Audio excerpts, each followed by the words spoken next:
Well, Chelsea's recent results do not make for good reading, particularly if you are Frank Lampard. It's 3 losses in their last 4. There is that 3-0 win over West Ham in there, but it doesn't get any easier. It's City next weekend. Yesterday they had the chance to go second in the table, but with how things have turned out and with that 3-1 loss to Arsenal, they've ended up 8th right now. Julien Laurens now joins us. We welcome him in. He was at that game yesterday. What happened to Chelsea, Julien? They just never turned up, especially in the first half. They did a bit better in the second half when they had more of the ball. But in the first half, it was like they sent their under 23, maybe the under 18.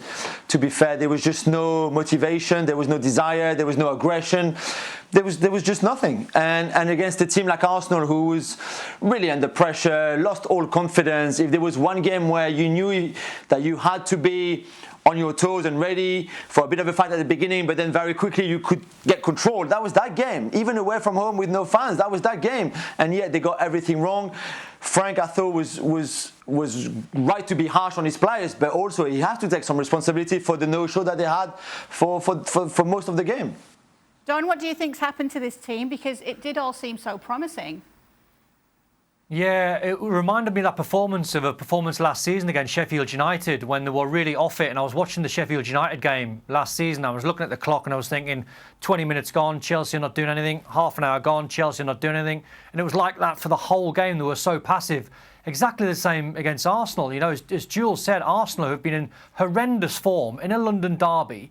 You make sure you get your team to start on the front foot, start with loads of aggression, get right in Arsenal's face, get the first goal, and you probably beat them by 4 or 5. And Chelsea were just way off it. That was a bad one for Frank to take. And I think he's got a problem in terms of his 2 fullbacks, Chilwell and Reece James, both terrific players, but both carrying knocks.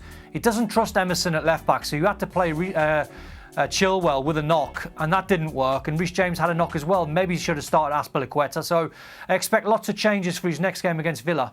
Don, he blasted his players afterwards. He said they were lazy. He said he takes responsibility up to a certain point, but that they have to too. What did you make of his comments? I thought he was spot on. I thought he was absolutely spot on. You know, as a manager, yes, you've got to try and protect your players, I think, at times. But sometimes you've got to tell the world, I think, what the fans can see. Fans are not daft. When you watch a game of football, you can see what plan the manager's gone with, and you can see the personnel that he's gone with and the shape. And if you don't see your team trying or putting tackles in or making the effort to close distances and get near people, there's only so much I think you can do as a manager. And Frank will look at himself, and Jody will do the same, and he'll analyse where they went wrong in terms of personnel and the formation. But it's up to the players to do a hell of a lot more, because a lot of them were way off the standard of what Chelsea want. Would you agree with what Don just said, Stevie? Was that the right approach to take from Lampard? Yeah, I think the timing of it was right. Yeah, you can't keep them sheltered, as he said. But I think we all forget, you know, that we look at the team sheet and we look where teams are in the league, and we automatically say, well, they're going to win. They're a better team. Blah blah blah. A huge part of the game was what goes on inside here. Is the mental side of the game. Don and I had an old coach called Ronnie Moran who used to say, you know what? See this? This is what runs these legs. You know, the legs do what this tells you. And so if you don't get the mental side of the game right, you're not going to be at it. And that is the only problem that Chelsea have. Chelsea have a good side. They've got an exciting side. They've got players that can score goals. They've got a back line that has shown us that they can be solid. So what Frank has to do is figure out, how does he work with his players on the mental side so that they don't go on the field and start a game or play a game for 45 minutes the way they do. And if he can do that, then they'll be fine. Because they've got talent and they've got ability. So once they sort that out, they'll be fine. Well, they've definitely got talent. $300 million worth of talent spent. Julien, is he under pressure, Frank Lampard, at this point? No, it's a long-term project. It's very similar to Arteta. You don't appoint him a year ago, or 18 months ago, and give him that amount of money to build the team, to then sack him because they lost 3 out of 4. They're 8th in the table, but they're not that far from second place. Liverpool are a bit further up, but so it's not all lost for them. It's just that they have to to go through this difficult patch. They have 2 huge games coming up now, as we said, against Villa and Manchester City in the next 5 days or 7 days. They just have to react now, and also we will judge how good of a manager he is by that reaction. You know, if he can get those players to react and put on 2 very good performances in the next 2 games, then I think he will reassure a lot of people. The problem is there's still a question mark over how good he really is, because last year was good for a first season in the Premier League with the squad that he had. Obviously expectations are higher this season because of the money he spent, because of the talent and the quality of this team.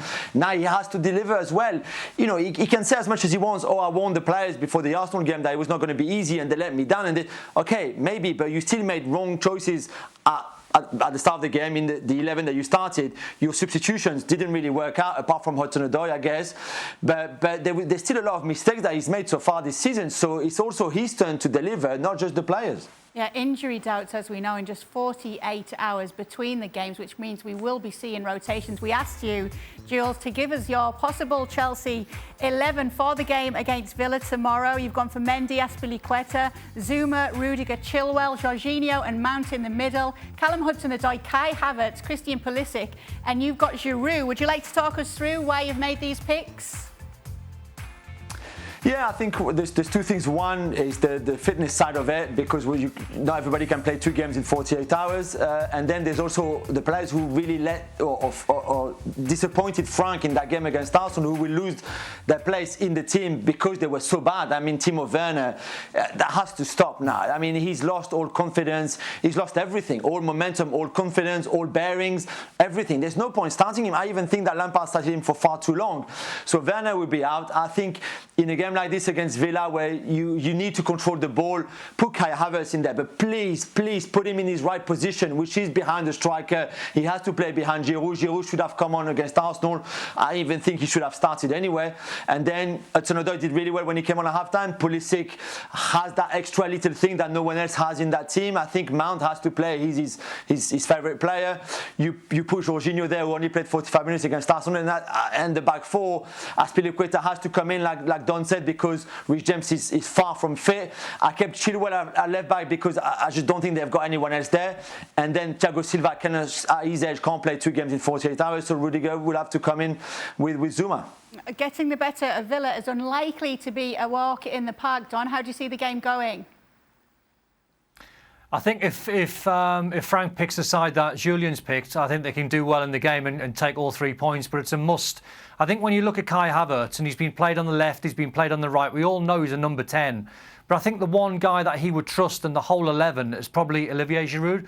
The way Giroud's clever, he reads the game well, his first touch is good, he links the play. And you could see a relationship building between Havertz and the way Giroud plays. But it's not going to be easy. So he's got a job on Frank. And when you're on this sort of run, the last sort of team you want to play in the Premier League, who are really unpredictable and got a couple of games in hand, is Aston Villa, because they're playing some cracking football. So again, like the Arsenal game, the pressure's all on Frank, because no one really gave Arsenal a prayer taking anything out of the game, so they had a free hit, if you like, and the pressure was on Chelsea. Exactly the same scenario in this game, and everyone will be looking at what Frank Lampard does. Now, I don't think it's any coincidence, Kay, when you look at people like Ollie, Frank and Arteta, rookie managers, when they're trying to come up with the likes of Guardiola and Klopp and Mourinho, it can't be easy for these young rookie managers. So this is a game, I think, for Chelsea. Worst case scenario, take the point, stop the losses, gather a little bit of momentum and try and move on towards the City game. Just a note on Giroud, it's 8 goals in 8 against Villa. It's one of his favourite victims, so maybe that will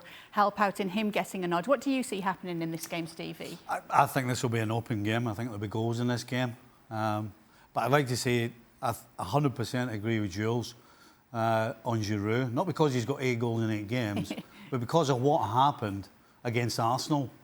If you need somebody with his experience, a guy who, as you said, right now is scoring goals, you've got everything you need. You've got an older head amongst younger players that will get them off this rotten streak they're on. Thanks so much for watching ESPN on YouTube, and for more sports highlights and analysis, be sure to download the ESPN app, and for premium content and live streaming, subscribe to ESPN+.